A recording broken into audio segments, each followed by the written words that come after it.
Hi there, I'm Marty Levinson. Welcome to the Northtown News Magazine show with the greatest cameraman in the business today, Sonny Hersh, and your host, Avi Meyers. They call him Marty, faster. No, that's a Flipper song. Anyway, hi, Avi Meyers here, Northtown News Magazine. Didn't get to Marty today, obviously, but there's still some remnant of that decent haircut I took 3 or 4 years ago from him. So I want to say hi to Marty. Catch us on the World Wide Web at www.ntnm.org, where 42, 43, 44, who knows how many thousands of people at this point have watched over 25,000 shows watched this year, over 4,000 shows watched in the last month, and probably 5,000 by the time this airs within that 30-day period, which has been great. Of course, a lot of it's all wet because of the deep tunnel thing and the interesting water crisis we have. I want to let you know what's coming up in the next couple of weeks. We've got some very interesting shows. This is the last time we're figuring we're going to have a person who's not involved in running. Well, actually, he's involved somewhat in the political process, but we'll get to that. But we've got Recorder of Deeds Eugene Moore. We've got Steve Greenberg, who's running for Congress against Melissa Bean. We have Terry O'Brien, president of the Water Reclamation District, one of our favorite guests. The week after, we're going to be having Cook County Clerk Dorothy Brown, as well as the two of the commissioners of the Water Reclamation District, Cynthia Santos and Kathleen Meany. And I should have said it in the other order of seniority. And Judge Sandra Otaka. And that still leaves us 2 more shows before the election where we'll have all kinds of surprises. Community Policing, caps24.org. Also, if you check out our new webpage, ntnm.org, you will see it has become much more simple to use. The front page is much sparser. You'll just have links to where you want to go. It won't be as confusing. There'll be a lot less stuff on each page, and you'll see more directly where you need to go. I also like to mention, I want to thank Susan Moses and the Department of Alcohol and Substance Abuse of the Department of Human Resources for the state of Illinois. Sonny and I have been doing something new lately, and it's really cool stuff. We've actually been going out and filming live events that we used to just do to tape and whatever, but we're actually putting this stuff live on the web. And as we were filming over at Harold Washington College, this 2-hour conference seminar, whatever, I was watching it on the notebook, and it was literally on the air 1 second after people were saying things. It was on the web. I mean, Sonny and I are getting really state-of-the-art in our old age, and I think real cutting edge, and I think that's incredibly cool. And I want to thank everybody who's been involved. It's, been having us do this stuff. It's absolutely great. In any event, it is time. It's election time. So not the jack of all trades expert, but our top election expert. He's also the jack of all trades expert, Jim Nally. How you doing? And thanks for having me here. James P. Nally of James P. Nally, LLC. Thank you. So there's a lot of stuff. We're looking at, right now it's early October, and can people still register? Absolutely. Registration in Cook County and throughout the state of Illinois closes October the 7th.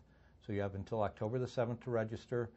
You can register at virtually all the city halls or village halls throughout the county, at 69 West Washington, if you're in suburban Cook, at the Cook County Clerk's office, or at the Chicago Board of Election Commissioners. There are also registrars out there, deputy registrars, who can register you at libraries. I'm sure at a lot of different community events you'll find these people. So it's real easy to register, and make sure you get it done by October 7th so that you're eligible to vote in the regular election on November the 4th. Now, of course, and it's important that you are. And now, if you're not registered at that point, is it complete? Forget it? No, it isn't, actually. We now have in Illinois something called grace period voting. And even after October the 7th, for a couple weeks after that, you are able to go into the office of the election board, register on the spot, and cast your ballot on the spot as well. But it's got to be there and only there. There and only there. So in other words, if you want to early vote or vote in your precinct, you have to be registered by October the 7th.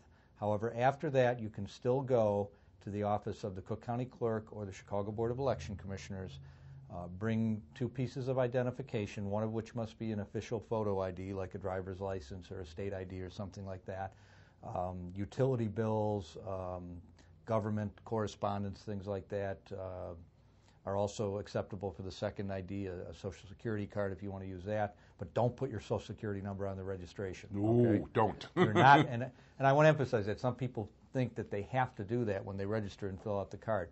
That is not required to allow you to register to vote, and it's not a good idea because voter registration records are public records, and people can come down to the the Board of Elections or the county clerk's office and have a right to look at public records such as the voter registration.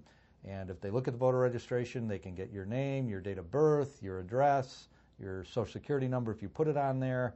So don't do that. Don't make it easy for anybody who might have identity theft. And as Method done next week's show, Recorder Gene Moore talks about people who've had their houses stolen from them. And Social Security number is a good way to start having things stealing from you. Safeguard that. Do not give that out. You can certainly use it as a piece of ID when you do register, but they will not copy the information off that. They'll just verify that the name on there matches up with the name on the other ID and the person who's there. So with grace period voting, to recap, you can just go to the Board of Election Commissioners or the county clerk, again at 69 West Washington Street, register on the spot and cast your ballot. And that's very important. Register. Don't complain about who is president or who has got any of these other jobs. And I also want to remind people more than once to go to the bottom of the ballot all the way and vote for the judges, because if you've seen any of the judges on the show, they've got so much effect over your life, it's not even funny. And it's very important to have the right judges, and you can retain a lot of the good judges and vote for the judges you think are the right people. Yeah, and there's, I'm glad you mentioned that, Avi, because in the general election is the retention ballot, and we've got dozens and dozens of judges, sitting judges, who are already serving here in Cook County, who are up for retention, and they require a 60% yes vote to be retained as a judge in Cook County. And that will be at the bottom of the ballot. So as you mentioned, the president and the U.S. Senate race and all the high-profile races, get the attention. But what is probably going to be your most likely encounter with any government official you ever vote for will be with a judge. And make sure you get down to the bottom of the ballot and vote for all the retention judges. The bar associations will have ratings out on all the various judges. That stuff's online. You can check with the Chicago Bar Association, the Illinois State Bar Association. There's plenty of good information out there so you can make an informed decision on the judges. Oh, and by the way, Jewish Chicago will be out free October 23rd, and we will be online also.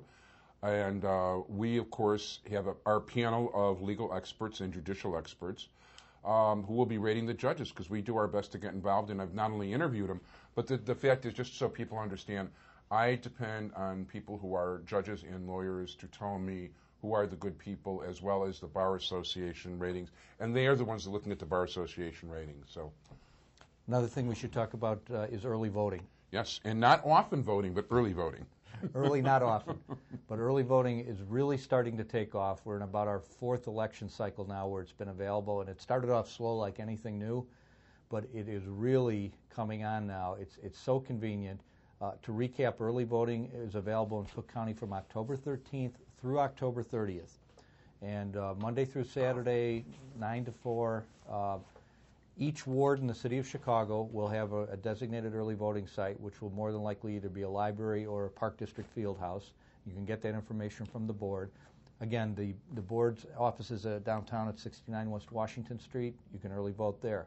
And you do not have to early vote in the early voting station for your ward. So in other words, if you live in the 50th ward, but you happen to be down in the 12th ward, you can go in there and early vote, show a piece of identification. They'll verify you're a registered voter.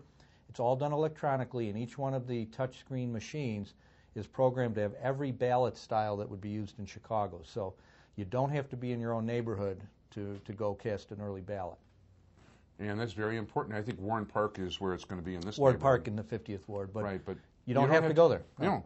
And if you're from the southwest side and you happen to be here, that works too. Now, the only difference is Chicago residents cannot vote early at a Cook County clerk's facility and vice versa. So there is still a difference between suburban Cook and the city of Chicago.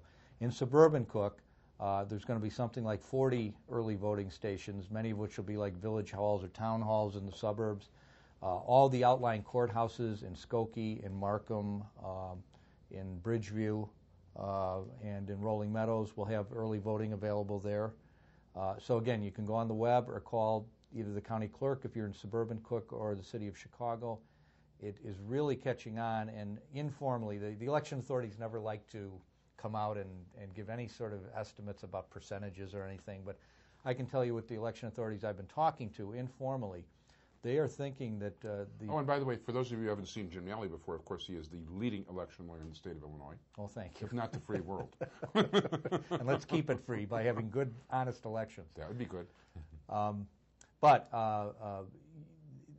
the unofficial projections are that we're going to have over an 80% or up to an 80% turnout overall in the electorate for a presidential year, which isn't unusual. Actually, presidential years in Cook County generally is anywhere from 70 to 80%. Well, interesting.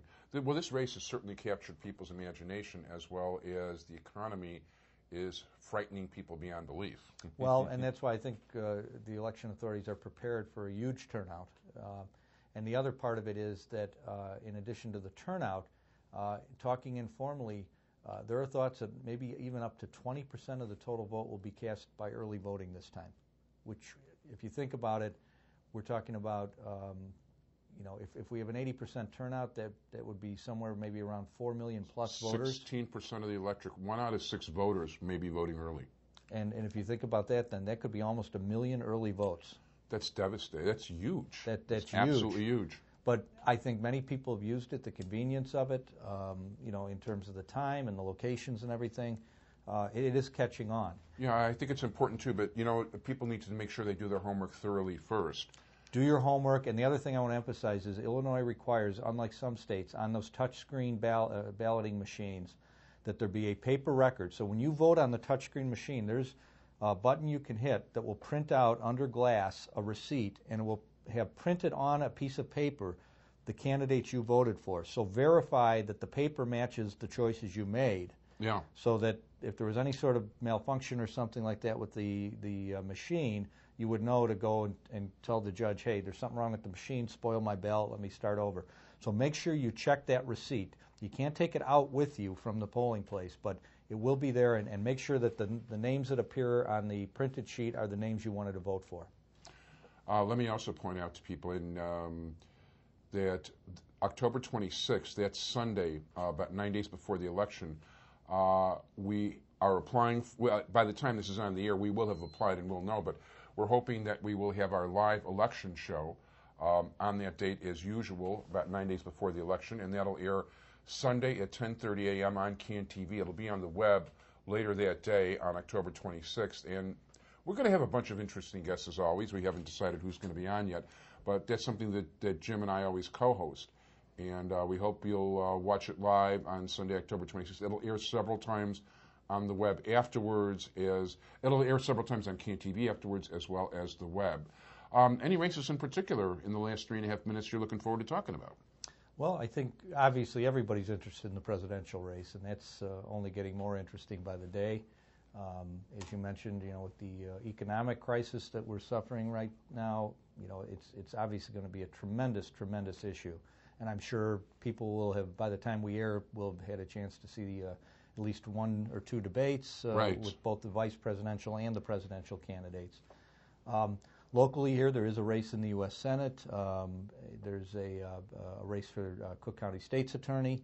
The candidate that I'm supporting is Anita Alvarez, who is a career prosecutor, won the Democratic primary, is worked in that office virtually her entire life. She's not a political person. She's somebody who actually put bad guys in jail and worked her way up, from misdemeanors all the way up to felonies, and was serving as chief of staff for the current state's attorney, Dick Devine. Yeah, I'm going to make it rough on people. You have to pick up free copies of Jewish Chicago October 23rd. To find out who I like, it might be online a little bit earlier. And, of course, during some of the segments coming up in the next week, I do declare to some of the candidates if I like them and if I'm going to vote for them. I certainly want to mention myself, people like Cynthia Santos and Kathleen Meady from Water Reclamation. Both very good, hardworking commissioners who are incumbents, who've done a lot of good there and will continue. Yeah, people don't realize how much these people really do. I mean, You know, Kathleen Meany, as vice president, has to actually go to Washington and lobby. She has to handle all sorts of interesting matters here as well. Cynthia Santos is got the budget committee. I mean, there's a lot of responsibility to those jobs. Absolutely. In the recent flooding, thank goodness we had the deep tunnel and we had the water management, stormwater management facilities that the district provides.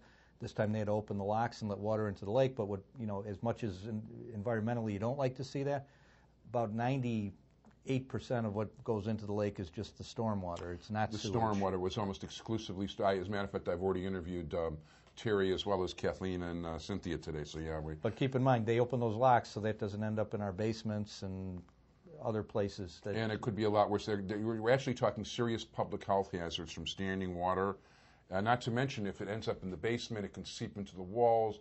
Even after it's out, mold can build that can strike allergies, diseases can happen.